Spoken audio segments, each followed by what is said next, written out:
Olá, tudo bem? Bem-vindo ao canal Viver de Renda. Se inscreva no canal, deixe seu like e compartilhe com os amigos. Nos acompanhe também no Instagram Viver de Renda Canal e no nosso novo canal no YouTube, o Café com Ações. Meu nome é Clóvis Faleiro, sou formado em Administração de Empresas, consultor na área empresarial. Toda a minha vida foi prestando serviços para grandes empresas do Brasil e do exterior. Conviver com o ambiente corporativo, em especial com a alta administração das empresas, diretorias, presidências, me fez entender como funciona a dinâmica empresarial. Esse conhecimento adquirido me ajudou muito quando eu comecei a investir na Bolsa em 2006. Esse ano eu completo 15 anos enquanto investidor. Este canal, o Viver de Renda, eu criei para compartilhar com vocês as minhas histórias, as coisas que eu aprendi, que eu vivi, as minhas experiências. Eu não faço análises, eu não faço recomendações de ações, mas aqui eu conto para vocês o que eu vivi e aprendi, as coisas que deram certo, as coisas que deram erradas. E assim, de algum modo, eu espero que esse conteúdo possa ser útil para você, que você possa assimilar essas questões que eu compartilho aqui com vocês e que vocês possam, então, construir as estratégias e escolher os investimentos de vocês. Fim de semana, a gente sempre faz o estudo de caso sobre a Oi.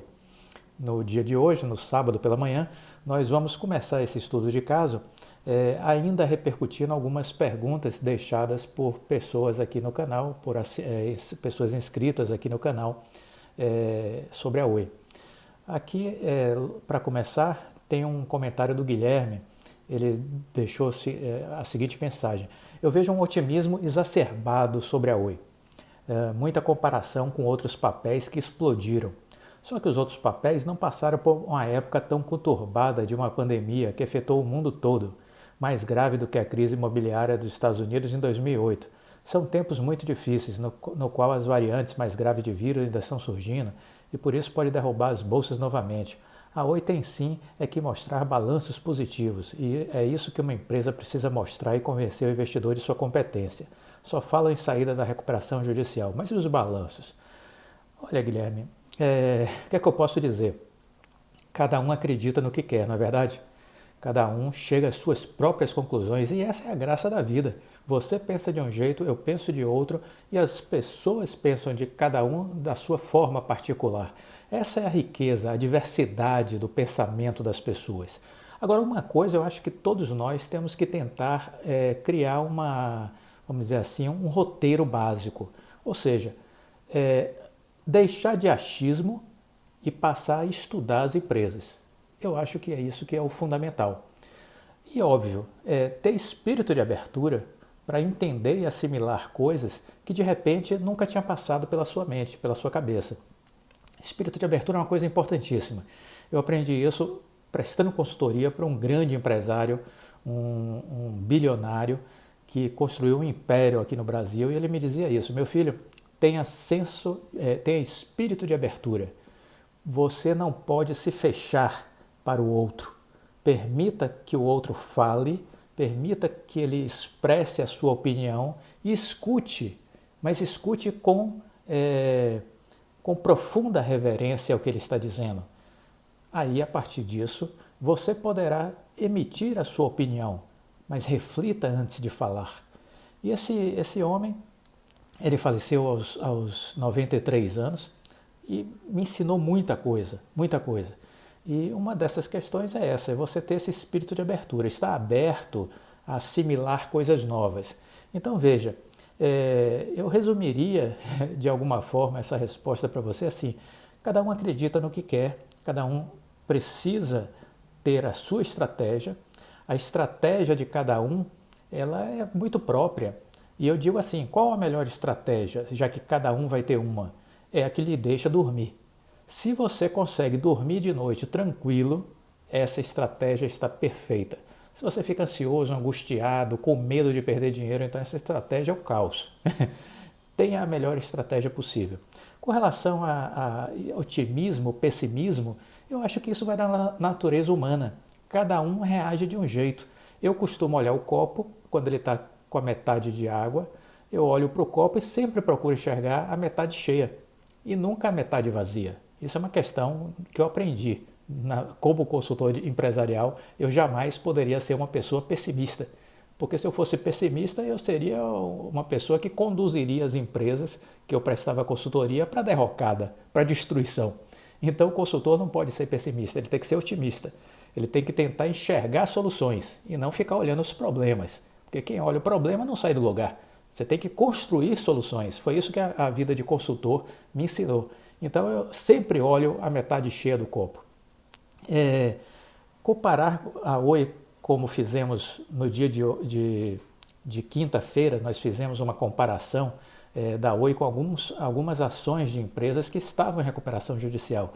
E aí você disse, esses papéis explodiram. Sim, explodiram. Esse é um modus operandi que a gente identificou, entendeu?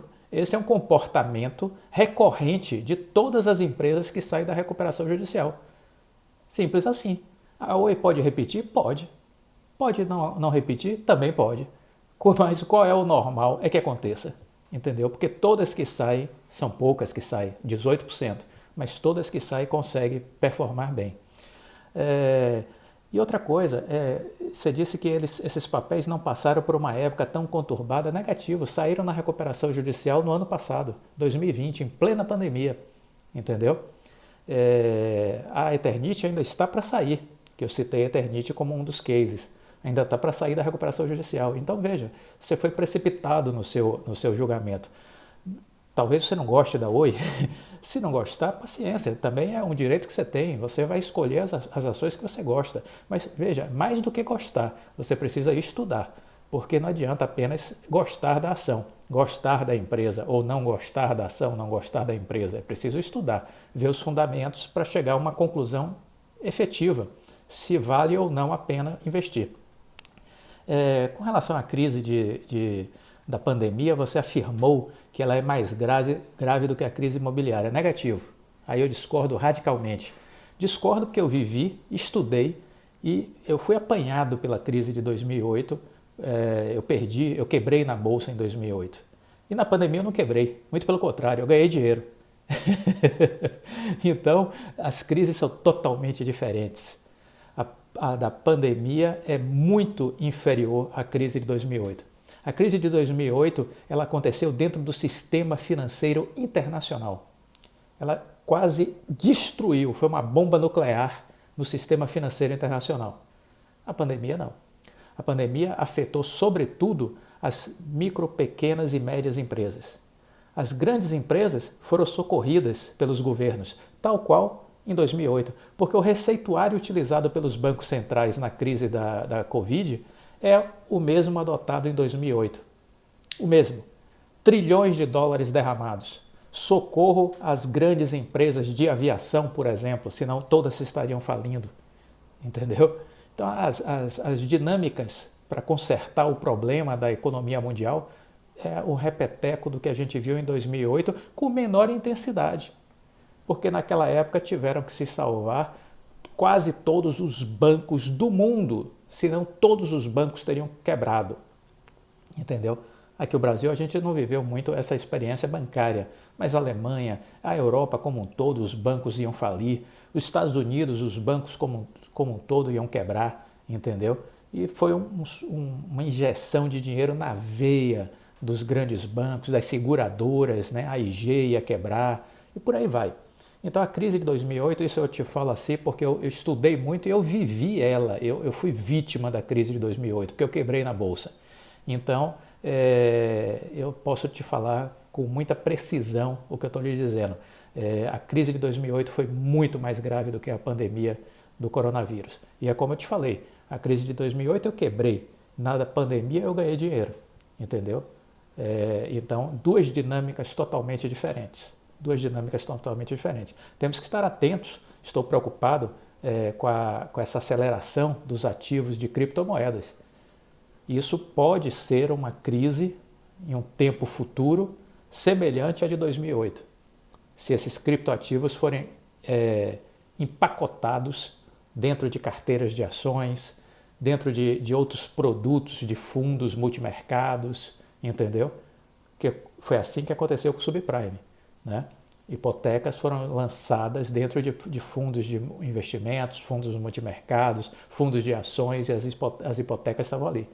quando se percebeu que não tinha lastro para pagar as hipotecas, ruiu tudo. Produtos tóxicos tinham contaminado todo o sistema financeiro mundial. Criptoativos, eu vejo um filme muito parecido. Estão subindo enlouquecidamente, como se não houvesse amanhã. Que lastro tem isso? Grande interrogação. Quem garante isso? Grande interrogação, né? Então, aí sim, é para se estar de olho no que vai acontecer dentro de algum tempo, entendeu? Mas a pandemia não, a pandemia ela já está, vamos dizer assim, muito mais perto do final do que do início. As vacinas estão funcionando, quem está vacinando está conseguindo se recuperar, Israel está aí, o Reino Unido, Estados Unidos, entendeu? Mais e mais vacinas estão surgindo, nós estamos muito mais próximos do fim do túnel do que no início. Então eu diria isso, quer dizer, com relação a, você falou aqui no final sobre o olhar os balanços, eu diria o seguinte, olha, balanço reflete o passado. Foi o primeiro trimestre, o segundo trimestre, o terceiro trimestre, o quarto trimestre. Você está falando do passado.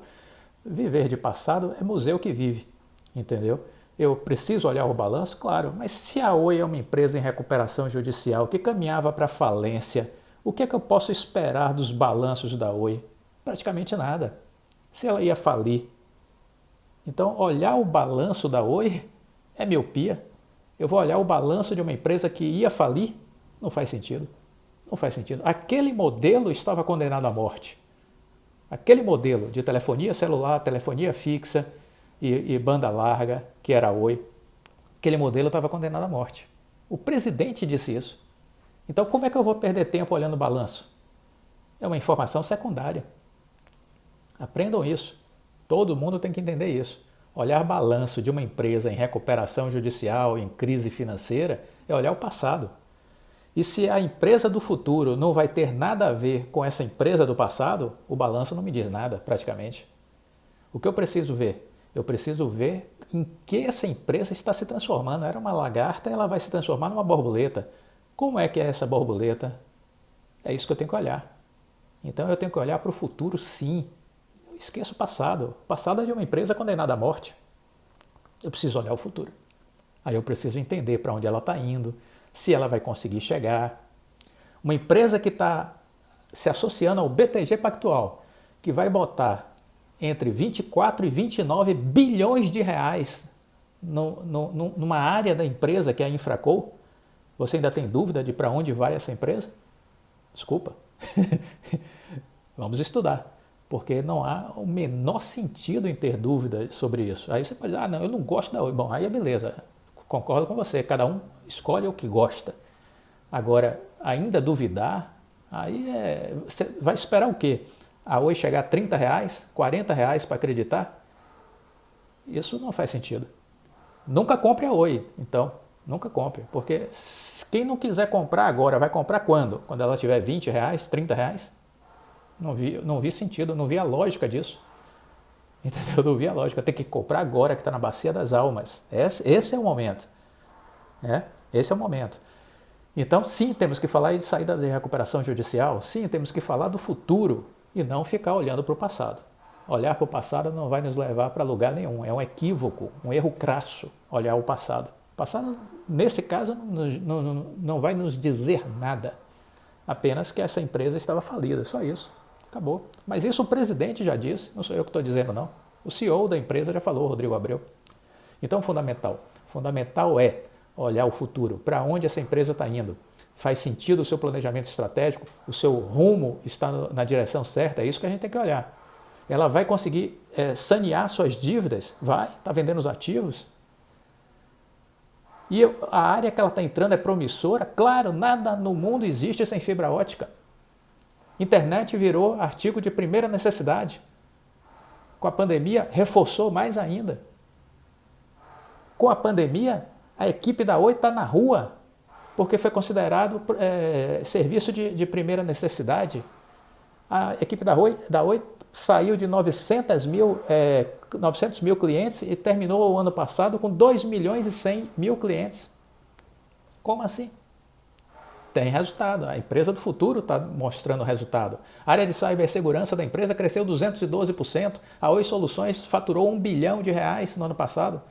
A Oi, que trabalha com empresas, micro, pequenas, grandes empresas, faturou 5 bilhões de reais ano passado. Essa Oi me interessa. A Oi dos balanços? Não, ali tinha prejuízos históricos, tinha problemas históricos que vão ser todos sanados nos novos balanços desse ano. O primeiro balanço agora de 2021, pare para estudar, pare para olhar o primeiro balanço do trimestre, porque já provavelmente vai começar a vir o saneamento da questão das dívidas, né? Então é isso que a gente precisa olhar. Precisa olhar o presente e o futuro. O passado não nos diz muita coisa no caso da Oi. Só para aprendizado, como história. Uma empresa que passa por recuperação judicial, o seu passado serve como aprendizado, mas não para determinar uma decisão de investir ou não investir. Aí eu tenho que olhar o presente e o futuro. É isso que eu tenho que olhar. Isso é o que eu aprendi, mas é aquela coisa. Você pode duvidar de mim e cada um tem direito a pensar de maneira diferente. A vida tem essa beleza, porque cada um pensa de uma maneira. Então é ótimo. Agora, a minha forma de pensar é assim, é com base no que eu vivi e aprendi, enquanto consultor e enquanto investidor. E aqui eu estou compartilhando, mas cada um, eu sempre digo, cada um reflita, né? Tire suas próprias conclusões, não fiquem dependentes do Clóvis, do Antônio, do Paulo, do Rodrigo, do Manuel, de ninguém. Não fique dependente das recomendações da XP, do BTG, da Ágora, de ninguém. Chegue às suas próprias conclusões. É isso que eu recomendo. Estudem e cheguem às suas próprias conclusões. É isso que é o básico que todo mundo tem que fazer. Se fizer esse dever de casa, vai ter segurança para escolher uma ação para investir. E aí vai ter, provavelmente, muito sucesso ao investir. Entendeu? Mas eu terminaria esse vídeo de hoje pela manhã com essa contextualização, porque a sua pergunta, Guilherme, ela trouxe muitas questões, mas que você veja, rendeu um vídeo. Uma pergunta foi ampla, né? E que me permitiu trabalhar diversas questões com vocês. À noite a gente continua. Fique com Deus e um ótimo final de semana. Tchau.